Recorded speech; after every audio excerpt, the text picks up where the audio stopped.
Oh, hey, welcome back. Today we go to visit my storage garage where I have my other toys and parts kind of sitting here, and I had a great idea, so we're gonna pick up the go-kart, refresh it, and have some fun.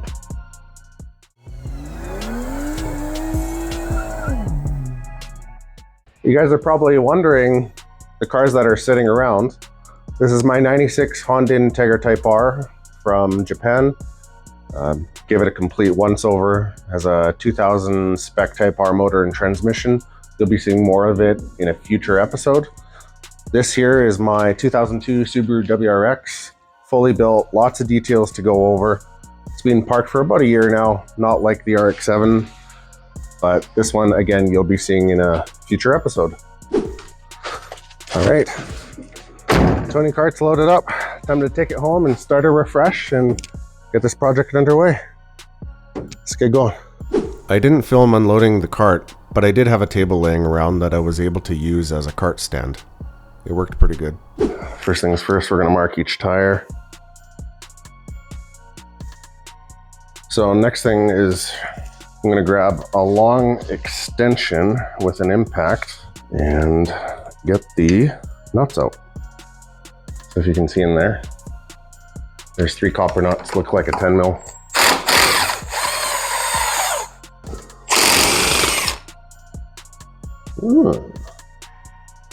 Okay, so it's stuck on there.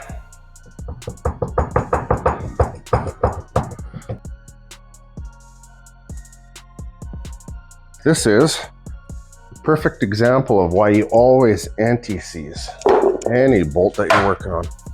That would have been so much easier. Now granted, they may have anti-seized it prior, but it's been years since this thing has been in service.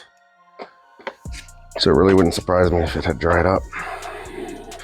Now, because I'm trying to fit different wheels onto this thing, I'm gonna start with measuring the center bore.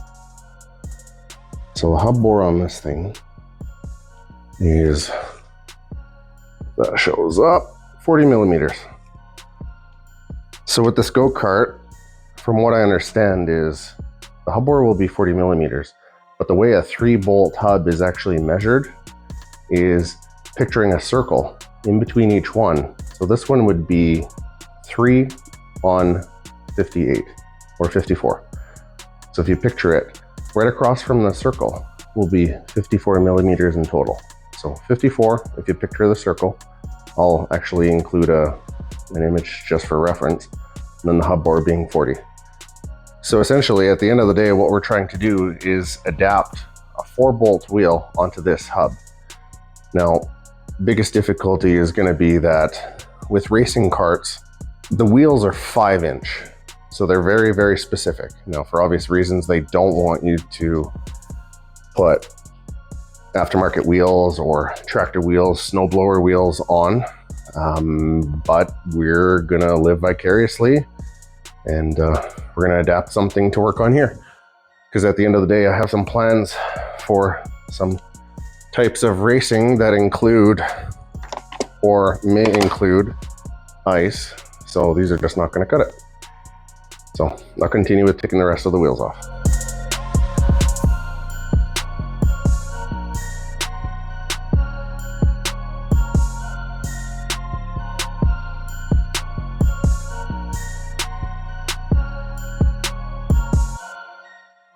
Another thing that I recommend is, so you don't keep losing stuff, collect it all in a metal tray.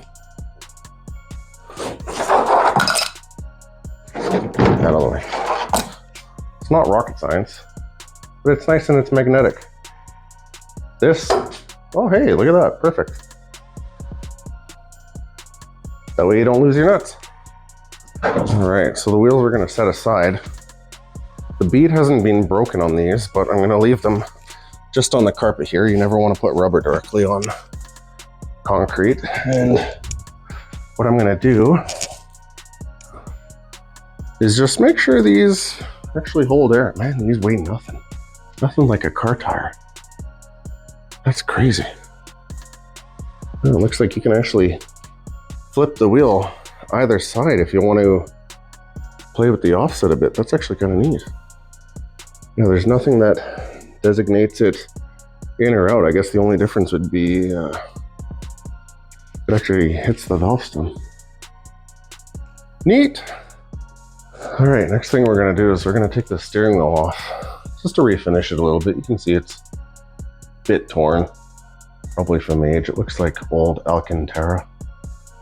These look like what? Number 4, Alan. Alan. All right, let's take a gander. I'll start with an H3 and be wrong. It's all, oh shit, it's actually an H3. Okay, okay.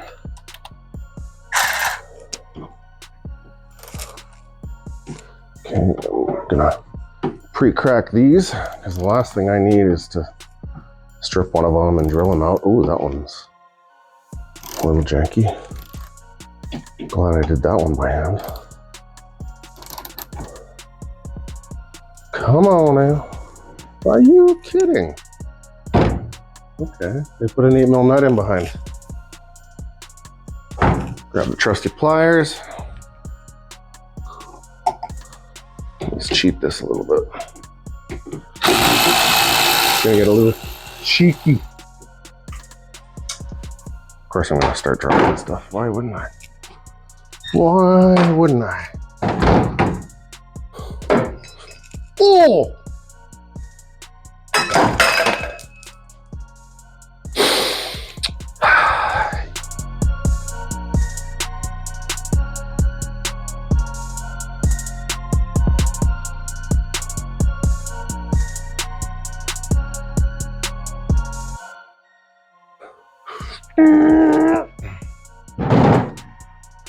Yeah, so if you look here, I had a 10mm and an L and number 5, and then the whole hub would have come off. Well, that's annoying. Definitely a lot easier to work on this thing than a regular vehicle. He's tiny. All right, come on. Holy cross-threaded hose clamps, man. Could have just used a bloody zip tie at that point. Ooh. Ooh. Ooh, you can't see it, it's filthy. And it's oily. Gross. It's leaking. Oh, hey. Look at the oil inside of that. So glad we're taking this apart. This thing is disgusting. So one thing I like to do is take photos from all angles. Reason being is when you end up taking it apart, if you rush, you can't tell where something is gone. Like for example, this fuel line or that fuel line, the only difference I can see is one's filthy, one's not. Take pictures from all angles. That way you have some sort of a reference down the road. And when you take it apart, you know where it goes. Okay. This one has a fancy dancy clip there. Hose, nothing in it. Good, that's nice. This one is... All right, we're replacing the hose anyways. We're just gonna give it a little choppy chop. All right. What we got going on here? So hopefully you can see for the throttle cable. You should open it. Pull it just out a hair to sneak it out. Okay, so right here there's a 10mm. So what you're gonna do, ooh, that's tight. That's tight. You're gonna loosen 10mm. Get your sausage fingers in there somehow. There's just so much grit and grime on this thing that it doesn't want to turn out. It's actually pretty nuts how filthy this thing is. Granted, it's been sitting for some time, and when it was in storage, it just leaked oil all over the place. I'm not actually sure why, if it was from the fuel lines or what's going on. Hey. Oh crap. Okay, let's just put this back in there. Okay, that's what we're looking at. Little cable there. We're gonna tuck it to the side, cut the zip ties, get it out of our way. We're gonna pull the motor. Next is the throttle body. So if we take a closer look on the inside, actually probably number 5 Allens. And if you look, it actually goes all the way through, right into that mount. So you can see right through there. So what we're gonna do is we're gonna take those number 5s out, and I'd be willing to bet comes out with it.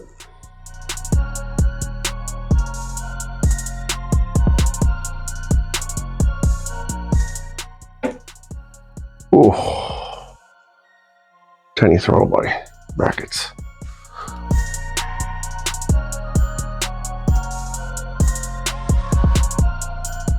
There's this little Walbro carburetor. Is the smallest thing I've ever worked on. I think the last time I seen one of these was on a AE85, a carbureted, what was it, 1.6? Something like that, damn. Okay, just keep the bolts in here. Simple stuff. What I'm gonna do is chuck it in the throttle body, like here, put it to the side.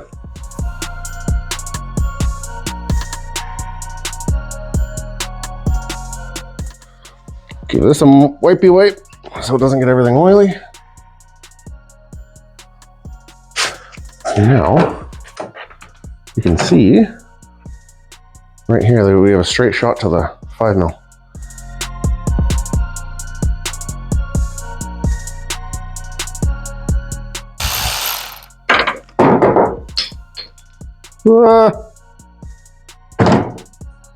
Don't drop stuff.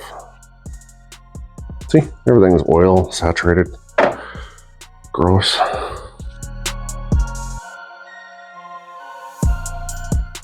Put this together. Now, sometimes what I'll do is I'll put a zip tie on either side, but I'm gonna reassemble it on the bench. That way I don't lose anything. So that's one thing I'll show you. I bet you can see right here. See how that fuel line's wiggling? It's probably really brittle. So I'd be willing to bet that's going to be one source of the oil leak here. Actually, you know what? Look at that. You can see the piston. I think it's going to focus. That's actually kind of neat. So stuff like this, you always want to do basic maintenance, whether it's a go-kart or whether it's your own personal vehicles. When hoses get this hard, this one's a little bit pliable, a little bit malleable, soft, whatever. You want to check because that could end up being a bit of a leak. And I'd be willing to bet that since this is fuel that's mixed with oil, that's going to be the majority of the reason why there's oil all over the front of the motor. So of course the camera decided it wanted to die and it didn't film me pulling this exhaust off. So I'm just going to mock it up to show everyone kind of how it goes together. Okay, so there's a big spring that was right over top here. It's nothing super crazy. You just use some small needle nose pliers, pry it right on the side, peel it off, and this was wedged further in here. Between the little holes here, there's other spring clamps. So all you do is you take the spring clamp from each one, wiggle it off. You'll end up having your donut gasket here. This was filthy. Actually, it's again filthy. So I'm gonna wipe this, put it to the side with the muffler that is full of oil and not lose anything. So I'm not going to pull the manifold off or the header, whatever you want to call it. No reason for it. I know there's a very, very thin gasket that's in behind here, like a flange gasket. Don't really want to use copper gasket maker. Could you? Yes. Do I want to? No. So we're going to leave that be. We're going to pull the motor. And I think next is going to be the seat. Next up, we have these 13 mil nuts. So there's 2 on either side. There's 2 at the bottom that you can't quite see.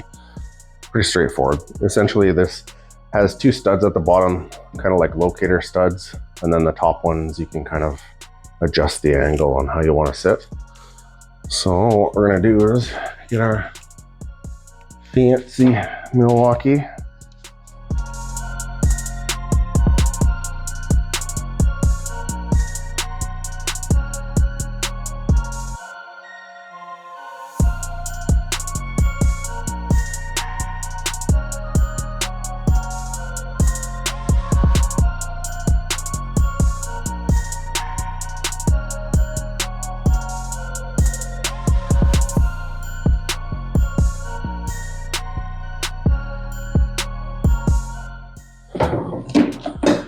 Yeah. Oh. I'm guessing those are spacers of sorts. Maybe. I mean, there's 4 of them. So it must stand you off. I'm gonna have to play with the epoxy. The side's all punched in. This has a big gaping hole. This is all damaged. So ultimately what I think I'm gonna do is I'm gonna try and refinish it a little bit, clean it up, epoxy the studs in place. Okay, so next up we gotta remove the coil here. Oh my Lord. So I've already disconnected it from the reluctor ring. These bloody hiccups are gonna be the death of me. I don't know why now when I'm recording they need to kick in. But they are. So you take some 10 mil nuts off, pretty straightforward. This goes to the back harness here. Just quick disconnect. This is a bit of a mess, so what we're gonna do is we're just gonna tuck this to the side. I'm gonna redo all this, make sure that the wiring is all good. Put a nice loom over it. We'll just put it to the side for now. So, fuel line. Okay. So for the coil here, they have 2 rubber insulators. Now, whether that's to keep it from shorting or for vibration sake, I'm not completely sure. But these are actually threaded. So if you spin them, they'll actually come out. You can see that there's this grounding strap. Oh. So we'll just tighten those. So the grounding strap obviously jumps over to the other side because you can't ground through rubber. So just make sure that the bracket on the ignition coil is grounded. So I think next up is the chain cover.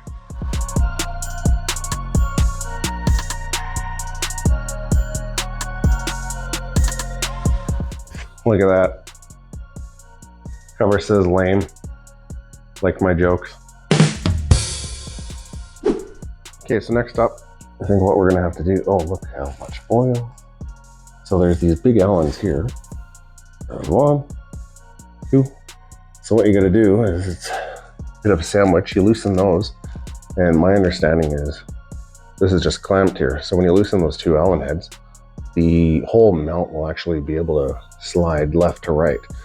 So whether there's bolts or nuts underneath here that are actually holding to the bottom of the engine, as you can see on either side, I'm not completely certain. So what we're gonna do is we're gonna loosen these, and then over here, you'll actually see, it looks like 2 14 mil nuts there, and probably a 10 there. Oh, of course it's oil. So this is likely what keeps the engine from sliding forward and back. So what these are actually for is you tighten or loosen those to actually adjust the tension on the chain. Now this, I think that's probably a little bit too tight, but we'll loosen it all off, and then we'll be able to pull the motor, clean it all up after a bit of a disassembly. We're gonna put a bit of fogging oil into the top here, and just make sure it's free and spins nicely.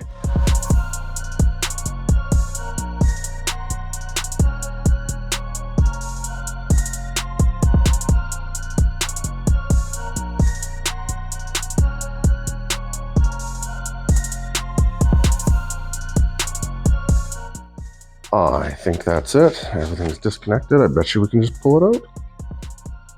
Ta-da! It's about 40 pounds. I think we're gonna put it on the bench, pull the spark plug out, check to see. You know what, while we have this out, let's just give it all a nice clean. So I don't know if it shows up on here. Chain actually looks okay. Usually you can tell. Give it a wiggle, see if there's any tight links in it. You know what, that actually looks pretty good. So I think what we're gonna do is clean it up. We're gonna reuse it.